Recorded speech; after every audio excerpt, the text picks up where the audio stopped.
a walkthrough through what you can expect in the grade 10 EGD workbook, so that it helps you to understand what it is that you are doing in grade 10 EGD physically on a day-to-day basis. And those who joined the session or watched the recording would know that we draw. That's the heart of EGD. It's about drawing.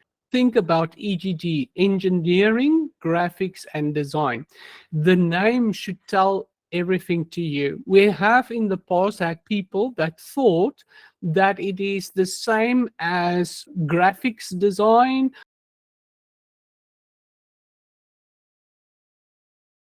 or as interior design.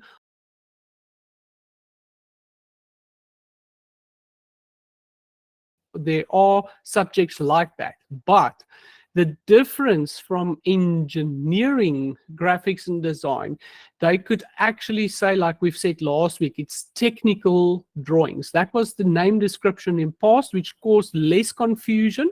But please understand, when we talk about engineering, graphics, and design, it's all about engineering, and that includes architecture.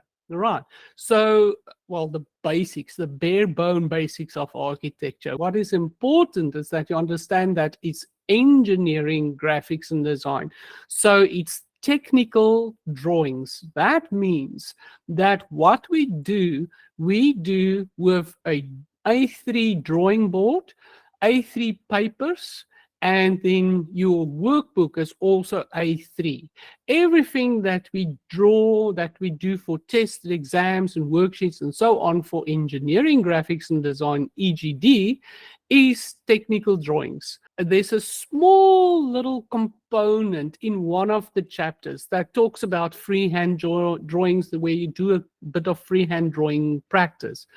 Your majority, 95+% of your work, you only do with drawing instruments. You have a drawing board and you draw all your drawings on a drawing board.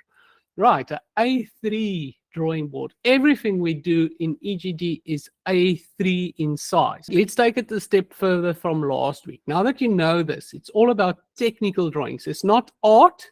It's not the subject design. Right? It's engineering, graphics, and design, meaning technical drawings. So now that you understand that part, I hope I've differentiated the difference enough there. If you do take EGD, please be aware of the following. It's you that now engage with that content. Now that you know, okay, you're working with an A3 drawing board, with drawing instruments, proper drawing instruments. It has set squares, a 30 and 60 degree set square and a 45 degree set square. You have to have a proper drawing compass. There's the drawing board.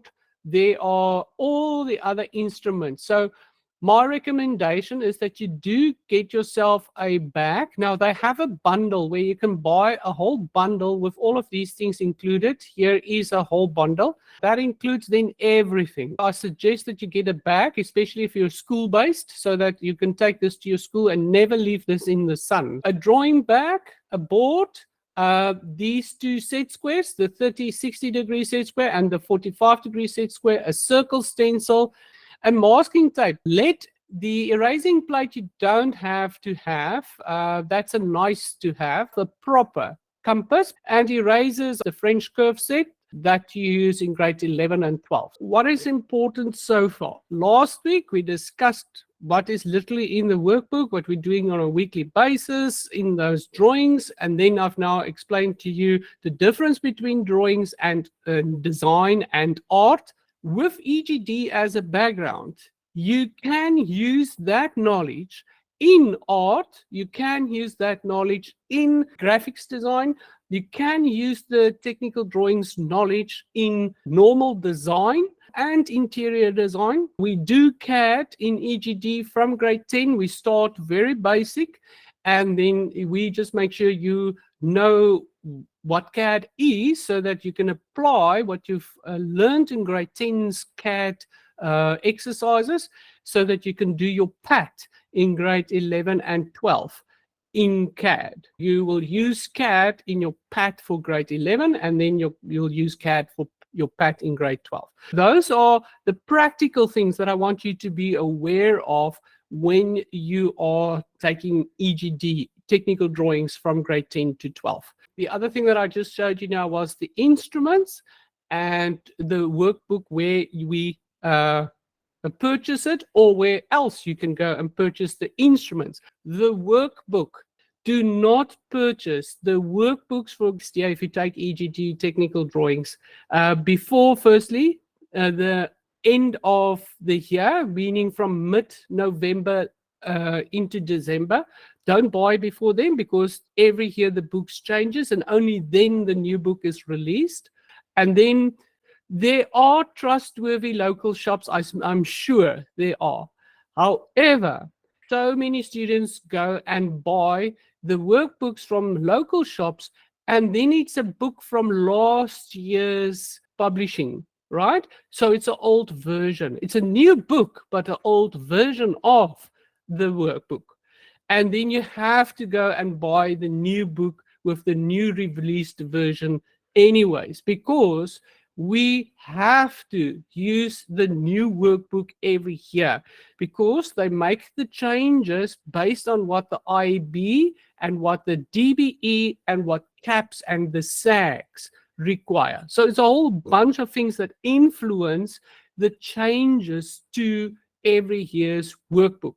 So that's for technical drawings. Purchasing the workbooks from their website directly. You order it and they deliver it to your school, or if you're a direct student, at your house's door. You will have to go and buy another book if you didn't purchase the latest book. And if you purchase from their website the end of the year, mid-November later on, then you will have the right version of the book.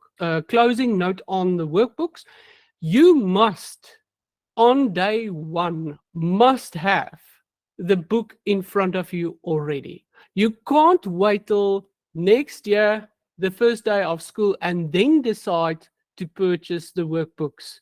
Then you won't be able to do your first 2 weeks of exercises, and you get marks immediately from the very first 2 weeks of your year. So you must purchase the books at the end of the year, the new version, or before school starts, but you have to give at least a week for delivery. So if you don't purchase your books before school starts, you are definitely going to not be able to do the first couple of weeks of exercises. Now what I want to do, I just very quickly want to go and show you some practical things that we also do in technical drawings. I'm focusing on this a lot now because you have to make your choices for your subjects soon. One of the first things that you learn in the first 2 chapters, I think, of your workbook is just some of the drawings. These that you see here is stuff that you draw on an A3 paper. Please remember, everything is A3. These drawings are what we call construction drawings, geometrical construction drawings. What you do with these is you use your technical drawing instruments, your compass, your set squares, your ruler, and so on. And then what we do is we teach you what is the technical way of halving a line, a straight line, or an angled line. What is the technical way to get a tangent or touch arc to 2 given lines or any angle, how to halve an angle using your instruments, all of these using your instruments, and then how to get a tangent or touch arc of an oblique angle and an acute angle, and so on. And last week I showed you about getting a tangent or touch arc from a point to a circle, from a line to a circle, and from circle to circle. Those are the key things when you learn how to do a technical drawing using constructions. Many people ask when they start with technical drawings, they say, "Sir, but why can't I just go take my ruler and measure the half of the line like we do in maths and put it there?" Then I will say to you, but that is maths or science or whatever, but this is technical drawings. We must teach you what is the correct way to do this. In maths, you will do your workings out to get to the answer. Now, the same happens with technical drawings. These constructions that you see as blue lines here, these are your workings out to get to the answer, and the answer is then the final product, the touch arc that connects one straight line with another, that flows out of the one into the other. Your constructions is then the workings out. It shows you the steps of how you got to the answer.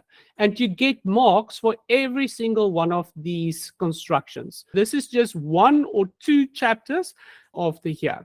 If you have a block of wood and you want to now be able to see this in 3D and 2D, it's the same piece of wood, but you can look at it in 2 ways. There's actually more ways, but let's just talk about the 2. You can look at it in 3D like this, where you see 3 faces of that block of wood simultaneously, or you can look at it in 2D, where you look at either just the front view, just the top view, or just the side view of that same piece of wood, that block of wood. So then it's 2D. If you only see one view of that model at a time. But if you see them all together, 3 views of it together at one time, then it's 3D, like you know in your computer games. So think about it like this. Your 3D first-person shooter computer games is done in 3D. Your 2D platform games like Flappy Birds, all those games that you play on your phones that are 2D, they are like this. You only see the flat front side of it, or just the top of it, or just the side of it. So the front, top, and side, that's the difference between the 3D and the 2D. Just to bring this home, we use green for the front view, blue for the top view because the sky is blue, and red for the side view. So there we have our 3 views, and there it's in 3D. If we now were to go and cut out this front corner of this piece of wood, we've just colored, we've painted the wood now into 3 colors to represent the different sides. Let's just do one more quick demonstration. If I were to take this, say 30 millimeters that way, and let's make it a little bit more, 50, so that we can see the difference between the front and the side view. And then we go, this is SketchUp that I'm doing this in. You can use this in your PATs in grade 11 and 12, and if you want in grade 10 as well. Let me just do this and put a guideline there so that I can do this straight. That part I'm going to cut out, and here we use this tool just to do that.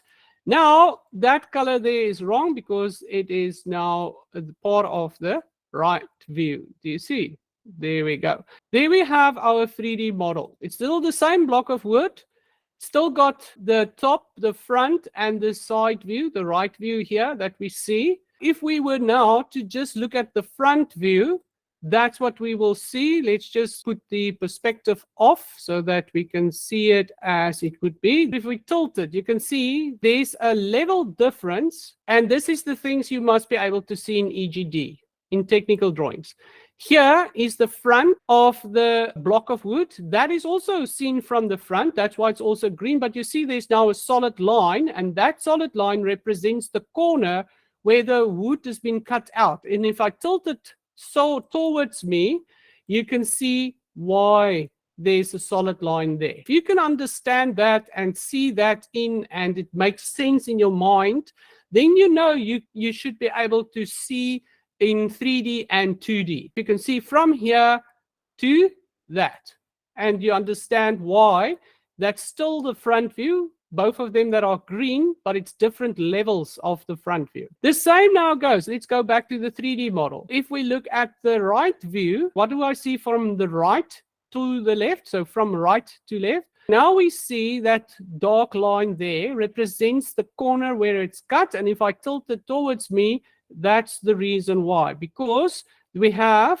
again, the right view. We see it as red, both levels, but this one is closer to me, that one is further away from me, and that's why I can see the difference. That's something you must be able to do in EGD, and I'm using SketchUp to do this so that you can easily see the transformation from 3D to 2D. Three faces seen simultaneously, only one of the sides seen. If you have no problem with that and you can do that transference in your mind from 3D to 2D, and as well from 2D back to 3D, like if we were looking at the top view, you look at this top view and you look at this front view and you look at this right view, you must be able to see that it should have this result in 3D. So you work in both directions. We show you that you have to use your instruments for all your drawings and that you're using a drawing board. Then also how to see models from 3D to 2D and back and forth. Those are the key things that I wanted to impress on you today, that you have a good understanding of what's going on with the work that you do on a day-to-day basis in EGD, technical drawing. I hope that you have now gotten a background and understanding of what the subject is about. There's much more that I can share. I don't want to give you all the spoiler alerts. I am never going to say to you, you must or you must not take EGD. That is your choice because you know yourself better than anybody else. All that I can do is show you what we do so that you are informed and that you can make an informed decision before you choose your subject. It helps to have EGD background. Architecture, engineering, any of those fields, city planning, land surveying, use EGD as a stepping stone, and that helps you in your first year of university. However, not all of those careers require that you have EGD as background. Thank you for staying on this long and for showing your interest. I really appreciate it. And I hope I have helped you in some way to understand better and to make the right choice.